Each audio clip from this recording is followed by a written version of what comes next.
Hello, my friends. It is I, your host Rugadoom, back with a channel first. For this video, we'll be reading a story from r/The Cryptic Compendium, written by the Reddit user MoLogic, titled, What the Blizzard Brought. A tale of a man who helps a stranger caught in a blizzard, only to find himself in a far more dangerous situation. You can find the original post in the description below. Please also explore their other stories. They're an excellent writer, and your support would mean a lot. If you enjoy the content, don't forget to like and subscribe. And remember, not everything is as it seems. The blizzard was supposed to last 2 days, then 2 became 3. Then I was on day 4, holed up in my cabin. The only thing I could see outside was the snow, a white, shifting void that obscured the rest of the mountain range. I looked for the stars out of habit, but they were gone, buried behind layers of storm. The sky was black, thick with cloud and snow and the night. The tree line, usually clear, was faint now. A smudge of darkness barely separated nature from the cabin. The thick snow blurred the edges, turning trees into shadows that shifted with the wind. What had once been a sharp, familiar boundary was now lost in the white of the snow and darkness of the night. I was ready, at least. Before the storm hit, I'd driven down the mountain to the nearby town to stock up on supplies, like I always do. I filled my good old F-150 with food, water, and anything else I might need to ride out the worst of it. Back at the clearing off the cabin, I chopped firewood. I've already got enough stacked to last through a second ice age, but it gives me something to do, something to break up the quiet, all aspects of it. The rhythmic thunk of the axe hitting wood, the smell of fresh pine, the way the pile grows bigger with every swing. It all keeps me from thinking too much. I don't get visitors. That's not me being dramatic, it's just fact.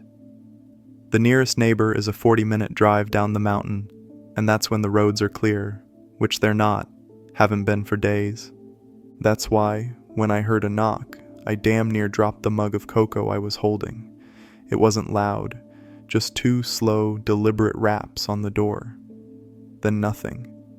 I stood there in the kitchen for a few seconds, just listening, waiting to hear it again. The storm was still going strong outside, but underneath the wind, the silence settled again like a blanket. Neither a knock nor a voice calling out followed. I figured, I imagined it, cabin fever and all that, wouldn't be the first time. But I walked to the door anyway. Something in me wouldn't let it go. Could have been curiosity, or maybe I was just so goddamn starved for company that I wanted there to be someone out there. I opened the door, and there he was. A kid in his early 20s, maybe. He could have passed for a college student if he wasn't half frozen. His face was pale as paper, lips blue, eyes wide and glassy like he wasn't all there. Snow clung to his coat in heavy clumps, and he was shaking so hard his teeth were clacking together. "God," I said, before I even thought about it. He didn't answer, didn't even look at me, just stood there, trembling in the doorway, like he didn't know where he was. I should have hesitated. Should have asked what he was doing out in a blizzard, who he was, how he got up here. But I didn't. If I closed the door and he died out there, I'd never be able to live with myself. That part of me, the part that used to be a husband, the part that could have been a father one day, it's still there somewhere, even if it's quieter now. "Come in," I said. "Come on, let's get you warm." He stepped inside without a word. The wind slammed the door shut behind him. He left a trail of melting snow behind him as I led him to the fire. His boots were soaked through. I had him sit on the old armchair by the hearth while I threw a couple logs on and got the flames high. I asked if he was hurt. He didn't answer. "Can you talk?" I tried again. "Tell me your name?" Still nothing. Just that 1,000-yard stare like he was looking through the fire past it, like he saw something there I couldn't. He looked like hell, skin pale and tight over the bone, lips cracked, nose bleeding just a little from the cold. I knelt down beside him to check for frostbite, and that's when I saw it. On his side, just below the ribs, his jacket torn and shirt soaked with blood, was a wound. A deep bite, ragged, raw, and already turning dark around the edges. It wasn't new, a day old, maybe more. The skin around it was red and hot. "You didn't say you were bit," I muttered, more to myself than to him. He flinched when I touched it. First reaction I'd gotten out of him. His eyes snapped to mine, wild, just for a second. Then they went vacant again. It didn't look like a wolf bite. I've seen those before. Hell, I've seen worse, back when I hunted more often. Wolves tear, rip, pull. This was cleaner, too clean. I patched it up as best I could, cleaned it, wrapped gauze tight around his ribs. He winced but didn't make a sound, just watched me, breathing shallow, like a cornered animal. After that, I set him up in the guest room. It had a bed, a thick blanket, and a space heater in the corner. He didn't say a word, and just laid down, curled in on himself, eyes still wide open. I left him there, closed the door gently behind me. The cabin felt smaller after that, like he brought something in with him, a weight, a shift in the air. I tried to shake it.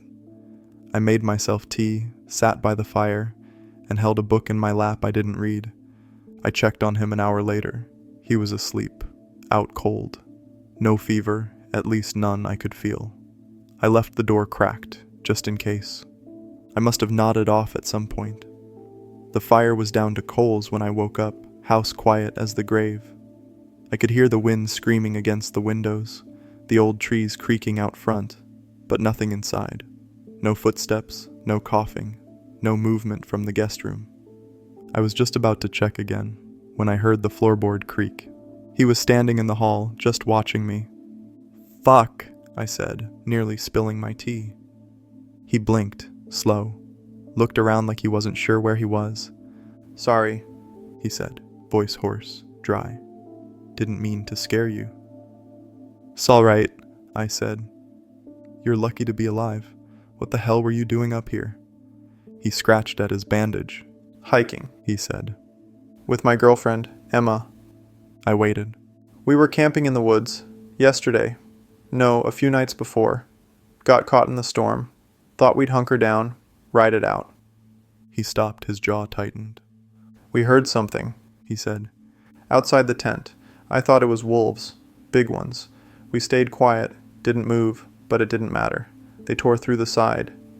He swallowed hard, eyes wet now, but not crying. "I ran. I didn't even see what they looked like. Just teeth. It was wrong. Too many of them. Emma screamed, and then..." His voice broke off. "You didn't see her after that?" He shook his head. "I ran until I couldn't. Then I saw your cabin." "You're safe now, kid. Just rest." He nodded, turned, and walked back to the guest room like he was sleepwalking. I'd tried going back to sleep, even poured myself another mug of cocoa just to have something warm in my hands, but the air felt heavier now, like it was pressing in on me 1 inch at a time. Sometime after midnight, I heard the floor creak. I glanced up, expecting to see him again, maybe wandering the hall, confused, but there was no one. Just the faint sound of the bathroom door clicking shut at the end of the hall. The light spilled out in a thin line under the frame. I waited. 5 minutes, then 10. The pipes groaned once. A long, low exhale, like the cabin itself was holding its breath. Then I heard glass break. I walked to the bathroom and cleared my throat loud enough for him to hear. No response. "You all right in there?" Still nothing. Steam started seeping out from under the door, slow and crawling, hugging the floor like smoke. It looked off. Not sharp and white like a shower usually gives off. This was thicker, heavier, gray around the edges, like breath fogged on glass. I stood outside for another minute, then stepped closer. I pressed my knuckles to the door and knocked once, gently. "You hear me, son?" Silence. Not even the shuffle of movement. No cough, no running water. The wood felt cold beneath my hand, not warm like it should be with steam coming through, just still and dead and cold. I leaned in, pressed my ear to the door, listened, Nothing. Every instinct in me said walk away, let it be. The boy had been through hell. Maybe he needed time. Maybe he was sick. Maybe he just broke the mirror by accident. Maybe I was imagining things again. But my gut had gone cold, and it wasn't from the storm. I wrapped my hand around the knob. It was slick with condensation. I turned it slowly, quiet as I could, until the latch gave way with a soft click. Then, holding my breath, I gently opened the door. What I saw shook me. The kid was split open vertically down the middle, bisected with a horrific precision that ran from the crown of his head, through his nose, mouth, and sternum, all the way down to his groin. The bathroom looked like a butcher's block, the tiled flood underneath stained with something dark and moist. His two halves rested on the floor like broken mannequins, separated by a sickening foot of space. Ribs, stark white and splintered, jutted like snapped fences. Muscles, still glistening and unnervingly pink, hung in strips. The coiled lengths of intestine and the dull, spilled organs lay exposed and motionless on the floor, some still clinging to one half of the body. There was an emptiness where his spine should have been, a hollowed-out canyon running through his core.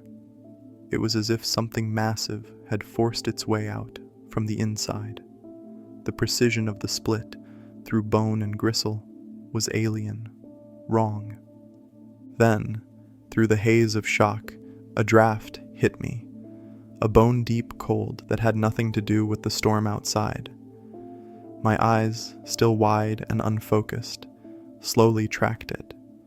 The small bathroom window, usually sealed tight against the mountain air, was shattered, not just cracked, but exploded outward, as if something had exited through it. Jagged shards of glass glittered on the sill and floor. The fierce wind howled through the gap, bringing with it a stinging spray of snow. And from the half of the young man's body that was closer to a window, a trail began, a glistening, repulsive path of black and dark red slime snaked across the pristine white tiles, past the gurgling toilet, over the shattered glass, and through the broken window frame, disappearing into the white void of the blizzard. I thought it was blood, but it was thick, viscous, and seemed to pulsate faintly in the dim light, leaving an oily sheen in its wake. Whatever had been inside him, whatever had ripped him apart and then fled, had left this horrifying signature. I finally found my breath. It was a cold, panicked gasp that tasted of iron and the strange stink coming off the floor. I backed away slowly, never taking my eyes off the split halves, off the black and red trail that snaked across the tiles. Every instinct screamed run, not down the mountain, I'd never make it, but away from this room. It was out there now. Something that hid inside a man, then discarded the skin to crawl through a broken window into a night that would kill anything normal. The thought of it sliding down the mountain, of it reaching the small, defenseless town I'd just driven through days ago, made adrenaline surge through paralysis. It couldn't make it to town. Not on my watch. My feet moved before my brain gave the order. I didn't bother closing the bathroom door. The horror had already escaped. I moved past the living room, where the cozy glow of the dying fire felt like a cruel joke, and into the master bedroom. I went straight to the closet. Tucked behind my winter gear, right where I always kept it, was a Remington 870. I pulled it out, the cold steel of the pump action a familiar weight in my hands. I grabbed the box of double-aught buckshot from the shelf, spilling a handful of crimson shells onto the carpet, but I didn't stop to pick them up. I loaded the shotgun quickly, the sharp metallic shick-shick-shick of the shells cutting through the roar of the wind. It had been years since I'd pointed a gun at anything that wasn't a deer. But looking at the slick, dark trail leading out of my house, I knew this wasn't hunting a living being. This was stopping something that was already dead. Something that had worn death, then shed it. I wasn't a hero. I was just a widower with a cabin, a shotgun, and a terrifying realization. I was the last line of defense. The storm that had trapped me had trapped it too on the mountain. I held the shotgun steady, my knuckles white. The wind howled outside, the trees creaked. I checked the hall one last time, glanced at the horror show of the bathroom, then moved toward the front door. There was no plan. There was only the gun in my hands, worry in my heart, and the knowledge that something sinister was crawling through the snow toward civilization. I flipped the deadbolt and hit the door with my shoulder. The wind was a physical blow, a sudden, blinding white sheet that stole my breath and stung my eyes. The roar of the storm swallowed the world around. It was a complete whiteout. My eyes searched frantically for the trail. The front porch was already buried under a fresh drift, but I knelt down, shielding my face against the immediate sting of the snow. There it was, still outside the bathroom window on the other side of the perimeter. The oily black and crimson slime was already freezing, but it hadn't been buried yet. It was distinct, lying on the otherwise clean snow like spilled ink. It didn't just drip, it looked like something had slithered. I followed it, sinking immediately into the drifts up to my knees. The air was so cold it burned my lungs. I kept the Remington high. Its barrel was a dark, steady presence against the blinding white. The trail, growing in width as I followed it, led past the woodpile and headed directly for the tree line. The trees themselves were black specters against the night, swaying and groaning under the weight of the snow. I fought against the resistance of the deep snow, pushing myself faster, driven by the metallic reek of the slime that, even in the freezing air, seemed to linger. I was maybe 20 yards from the cabin, battling a sudden heavy gust, when I saw it. At first, I thought it was a buck driven mad by the storm. It was easily that size, low to the ground, its dark shape barely discernible in the whirling vortex of snow where the cabin's clearing met the forest edge. But it didn't move like a deer. It didn't trot or bound. It scuttled. It was hunkered down, its massive body creating a brief moment of stillness in the blizzard, a small black shadow against the white fury. I stopped dead, sinking deeper into the drift. I raised the shotgun, pushing the safety off with a dry click. Through the shifting veil of snow, I strained to make out details, and the details I found were strange. It was hairy, thick black fur matted and clotted. The fur was plastered down in clumps, matted thick with the same crimson slime that lined the floor of my bathroom. Its bulk seemed to be expanding, the hair giving it an immense, distorted volume, but the low, hunched posture suggested it was something that preferred to crawl. It had multiple limbs, too many, working in sync to move it along the ground, thick, jointed appendages that glistened unnervingly. The sight was a sickening contradiction, the heavy, dense covering of fur mixed with the raw, unnatural sheen of the slime. It looked like a living, wet wound covered in an animal's coat. Then it lifted something. Its head, I realized with a shudder of pure dread. It was impossibly large and angular, but I couldn't discern a face. Then the wind cleared the snow just enough for me to see a flash of wet, sickly red where eyes or a mouth should have been, reflecting the distant faint light from my cabin window. It didn't see me. It seemed focused entirely on the darkness of the tree line, already beginning to merge with the shadows. It was moving, still low and fast, dragging its huge, repulsive body away from the cabin and toward the mountain pass that led to town. I gripped the shotgun, ignoring the trembling of my own body. The blizzard made the shot difficult, but the distance was short. If I let it reach the shelter of the trees, it would be gone. I took the slack out of the trigger. There was no hesitation left in me, just the immediate, primal need to stop this monstrosity before it vanished. I squeezed the trigger. The sound of the Remington going off was deafening, a violent boom that shattered the stillness of the storm. The flash of the muzzle momentarily burned the image of the creature into my retina. I felt the powerful kick of the shotgun against my shoulder, and a split second later, the buckshot slammed into the creature's massive torso. It didn't go down. Instead, the thing let out a sound that cut right through the howling wind, a screaming wail that was entirely inorganic, like tearing metal on a wet, ripping canvas. It was a noise of pain, but also of inhuman rage, and it sent a spike of pure terror through my chest. The section of its body where the shot hit seemed to absorb the impact, scattering a spray of the thick, dark slime and a few clumps of matted hair into the air. It scrambled. The monstrous body, for all its bulk, moved with terrifying speed, abandoning the relatively clear ground and lunging into the dense black of the tree line. I pumped the action, ejecting the spent shell and loading a fresh round. Clack chunk. I didn't wait to see if it was mortally wounded. I just knew I had to keep it moving, keep it from burrowing down or reaching the pass. I plunged into the forest after it, following the fresh, dark disturbance in the snow. The trees offered a brief, deceptive shield from the worst of the wind, but the snow was deeper here, making every step a labor. I focused only on the trail, the churned snow, the scattered slime, the deep, heavy indentations of its multiple limbs. I ran until my lungs burned, until the cold made the skin on my face ache, until the sounds of its desperate, laborious breathing were drowned out by my own. Then I stopped. The trail vanished. One moment I was following a distinct line of destruction.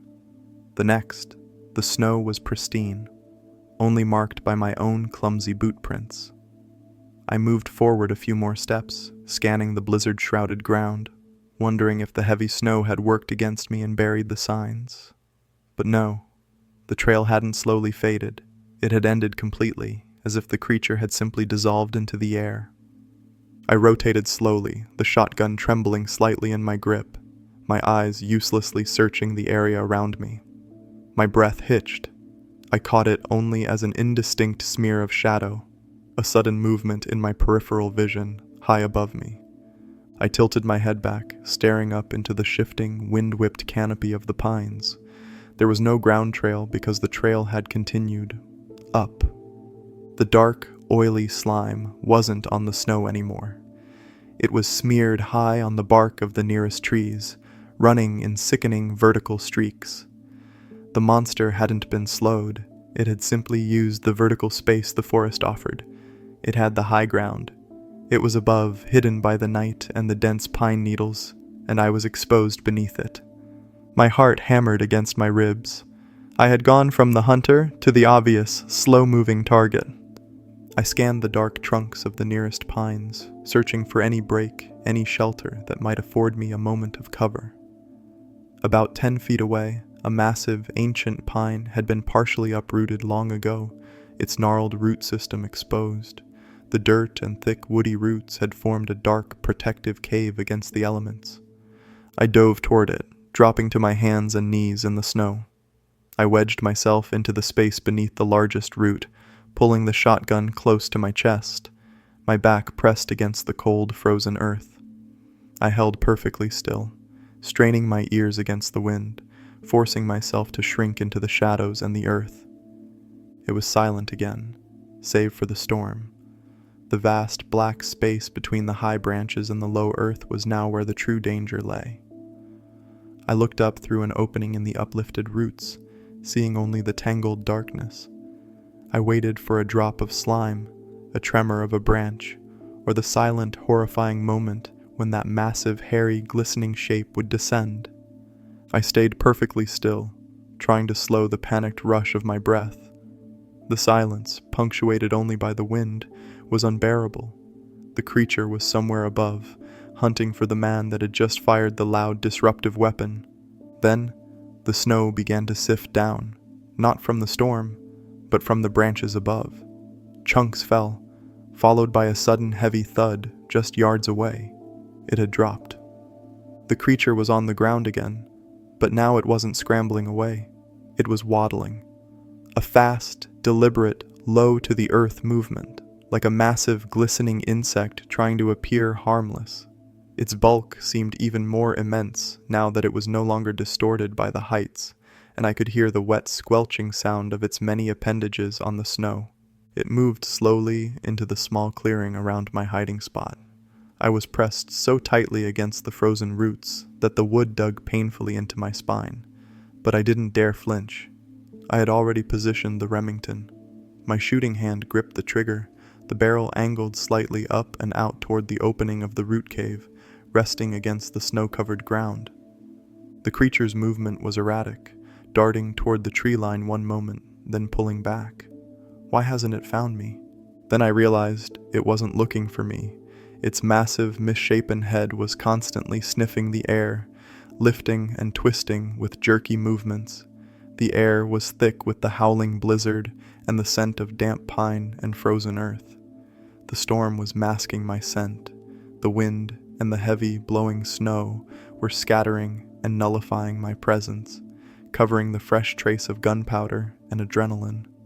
I was lucky. The storm had become my unintentional ally. After a few minutes, the sniffing paid off. The waddling ceased, and its massive, slimy, hairy form turned directly toward my root cave. It approached the gap between the thick roots, filling the dark space with its bulk. It was so close I could feel the minute vibrations of its weight disturbing the ground. And then, its head lowered. The snow cleared just long enough for me to see the details I hadn't been able to discern in the blizzard. Its head was roughly the size of a buck or moose skull, but hideously wrong. The bone structure was too broad, too blunt. It had no discernible eyes, just wide swaths of slick, wet flesh, the color of old blood. It wasn't just fur that covered it. Its thick, dark hair was matted with the slime, forming a repulsive, heavy mane. Interspersed within this mane were a horrifying number of short, glistening, leech-like appendages that writhed slightly in the cold air, tasting and searching. Then, it was inches from my face. I could smell the metallic stench of the black slime mixed with the sour, coppery odor of raw meat. I was looking into the mouth of the nightmare that had walked out of a man. One of the slick, worm-like appendages darted out, brushing against the tip of my nose. In that instant, it knew. The thing recoiled slightly, its large blunt head drawing back, the wet flesh of its face tightening into an expression of immediate, primal recognition. The meal was found, the obstacle identified. It was about to strike. I didn't let it. I drove the barrel of the Remington up and sideways, the muzzle nearly touching the side of its monstrous head. The blast was muffled and wet, an awful, contained thunder. The buckshot tore into the creature's skull from below, and the thing erupted. A horrifying geyser of black slime, wet fur, and bone fragments sprayed into the roots above me. The creature shuddered once, a massive, muscular tremor, before its great weight collapsed. It didn't fall on me, thankfully, but it landed directly outside my hiding spot, its massive body completely blocking the entrance. I lowered the shotgun, the noise of the ringing in my ears louder than the wind. I was trapped beneath a mountain of steaming, reeking horror. The ringing in my ears faded slowly, replaced by the sickening sound of hot, wet matter sizzling on frozen snow. I was entombed. The creature's immense, cooling mass was pressed up against the root system, sealing the entrance to my makeshift bunker. I could hear the wind now, muffled by the sheer volume of dead, hairy flesh. I lowered the hammer on the shotgun slowly, my entire body shaking with a delayed, violent reaction. The smell was overwhelming now. A blast of copper, sulfur, and the sour stink of the creature's slime. The muzzle of the Remington was coated in gore. I had to get out. If the blizzard kept up, I'd be trapped here beneath a rotting carcass until the spring melt. I shoved the shotgun's barrel against the creature's flank, testing the weight. No movement. It was like pushing a felled, waterlogged oak tree. I shifted my weight, reaching with my free hand, and finally found the edge of the root that had protected me. I pressed my shoulder against the dirt wall and pushed, straining. The corpse moved an inch, then sank back. I had to try a different way. I turned the shotgun around and used the thick, heavy butt of the stock to scrape away the dirt and packed snow behind me, burrowing deeper into the root system. The ground was hard and frozen, but the shotgun butt gave me just enough leverage to widen a small, cramped gap between two lateral roots. Gasping, I barely squeezed through the opening. I emerged on the far side of the massive pine, away from the creature's bulk. I stood up slowly, my heartbeat pounding in my temples, and walked back over to look at the kill. It lay motionless, its multi-limbed body contorted awkwardly on the snow, but something was wrong. Where the head had been, There was only a ruin of black fur and pulped bone, yet a thin, milky white steam was rising from the wound, and then I noticed the blood, or lack of it. It wasn't bleeding out. The dark, black-red slime was only slowly oozing, congealing almost immediately in the bitter cold. The buckshot had caused massive trauma, but the creature's internal volume seemed insufficient for its size. It felt like I had shot a sack of thick fluid rather than a complex biological organism. My eyes caught something on the creature's massive flank, where the first blast of buckshot had hit. The matted fur had been stripped clean, revealing the skin beneath. It was pale, slick, and thin, stretched tight over the enormous frame. The skin was visibly healing, slowly knitting itself back together. The gaping holes from the shot were shrinking, the raw pink-red tissue pulling toward a center point. It was a terrifying, impossible regeneration. The steam wasn't from cooling blood. It was from a burning internal process. My breath hitched. The entire premise of this battle, that a shotgun could stop it, was a lie. I had maybe 10 minutes before it was functional again. I had to get back to the cabin, not just for ammunition, but for something heavier, something more final. I turned and ran like a madman, the snow swallowing my footing, the low branches whipping my face. The familiar trek back to the cabin was a blur of white and black, driven by the cold fear that the monster would simply stand up behind me. I burst through the door, slamming it shut and throwing the deadbolt, though I knew a simple piece of metal wouldn't hold that bulk for long. I raced past the silent horror of the bathroom and into the storage closet. I didn't grab the deer rifle. A bullet was a coin toss, but fire was a guarantee. Tucked behind the winter tires were 2 red 5-gallon jerry cans, one for the snowmobile, one for the backup generator. I grabbed the can of kerosene too. It would burn slower and hotter than gasoline, and yanked it out. Next, I needed a wick. I dove into the kitchen, grabbing the thickest rag I could find, a towel used for drying dishes, and stuffed it into my pocket. The light was my last stop. I opened the kitchen drawer and snatched a long, thin butane lighter used for starting the pilot light. I was ready, but not fast enough. The quiet, heavy silence I'd endured for the past few minutes was broken by a sound I'd only heard when cutting down trees. A slow, heavy, ripping sound coming from the side of the cabin, the side where the bathroom window was. It had found its way back. The hole it had created to exit the young man's body wasn't large enough for its current, monstrous size, and it wasn't trying to climb through the window. It was tearing the wall apart. I could hear the sickening crunch of frozen pine breaking and the sound of thick wood snapping. I had to assume it was fully healed, or close enough to it. The storm, which had given me cover, now threatened to bury me inside my own cabin if I wasn't careful. I had to take the fire to the monster. I yanked the front door open, the kerosene can heavy and cold in my hand, and plunged back out into the blizzard. The creature wasn't at the door. I rounded the corner of the cabin, the heavy kerosene sloshing, and saw the damage. A huge section of the wall near the bathroom was ruined, wood splintered and insulation streaming out like cotton guts. The creature was there, its massive steaming head pulled back from the shredded wall. It saw me instantly. The bluff of the blizzard had been called. I was standing in the open, and it was less than 20 feet away. It began its repulsive, slow waddle toward me. Its limbs churned the snow, the black slime glistened, its regenerating head tilted low. It was honed in on me. I dropped to a knee, pulling the heavy can close. I twisted the plastic cap off, then tore the towel from my pocket, shoving one end into the neck of the can to soak. The stench of the oil and the creature's musk mingled horribly in the cold air. The monster was 10 feet away. I didn't try to aim. I just tipped the heavy can and began to drench the path between us as I walked backwards. I emptied half the 5 gallons in a wide black arc right into the snow and across the creature's forelimbs. The kerosene didn't mix with the snow. It simply stained it, turning the white ground into a shimmering black slick. The creature didn't stop. It waddled right through the flammable pool, its greasy fur absorbing the oil. As the beast closed the distance, close enough now that I could feel the steam emanating off its bulk, I pulled the soaked towel out, threw the can aside, and flicked the butane lighter. The thin blue flame fought the wind for a fraction of a second, then held. With a final desperate roar to myself, I lit the kerosene-soaked rag like a torch and threw it directly at the monster.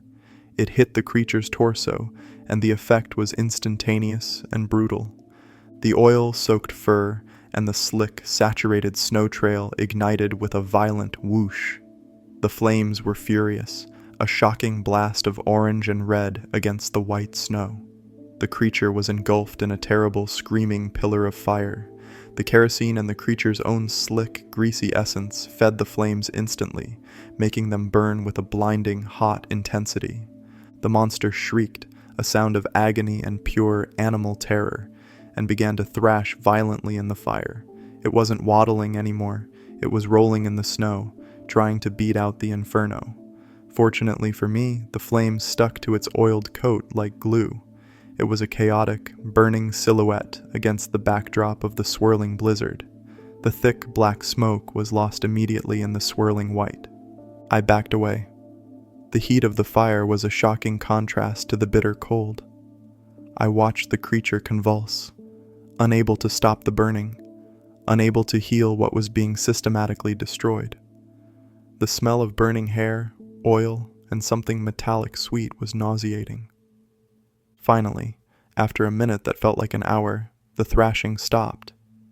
The creature lay still, a massive charred monument to my desperate resolve. The fire still raged, but the movement was gone. I leaned against the icy wood of the cabin, the shotgun forgotten at my feet. The flames were already starting to melt a ring of snow around the body, but the blizzard continued to rage. The intense heat from the burning carcass was already beginning to recede, fighting a losing battle against the continuous onslaught of the blizzard. I stood for a moment, letting the sheer exhaustion wash over me before the pragmatism and determination of the mountain man kicked in. The fire was dying, and what was left of this thing couldn't be allowed to heal, or even to rot, here. I grabbed the heavy kerosene can and emptied the last of its contents onto the smoldering pile, coaxing the flames back into a furious, consuming roar. I moved the equipment inside, then returned to the blazing carcass with my axe. It took a sickening 15 minutes of hacking and separating what little was left of the creature's bulk. I dragged the black, escaping chunks through the snow and tossed them back into the heart of the blaze. The air was thick with the stench of oil and the sweet, terrible smell of burning meat. I was purging the mountain of this evil. When I was done, only a patch of melted snow and a few glowing embers remained. I stood over the pyre, the axe handle cold in my numb hands, watching the last of the embers fade into the furious white. I turned, intending to head back inside, lock the doors, and face the grim reality of the split body in the bathroom. That's when I heard it. It wasn't the wind, and it wasn't the groan of a tree. It was a faint, wet, screaming wail, identical to the sound the creature had made when the buckshot first hit it, the sound of ripping canvas and tearing metal. It came from the same direction as the first time, from the depths of the tree line, from where the young man had come. I spun around, bringing the axe up like a shield, searching the blinding, swirling storm. My mind immediately went to the rifle, the thing I had left behind in the house in my haste. I had nothing but a bloody, snow-covered axe and a dead fire. The wail came again, closer this time, high-pitched and choked. I took a step backward, preparing to fight, when a memory finally pierced the fog of panic. The young man's vacant eyes, the young man's story. Hiking with my girlfriend, Emma. Fuck.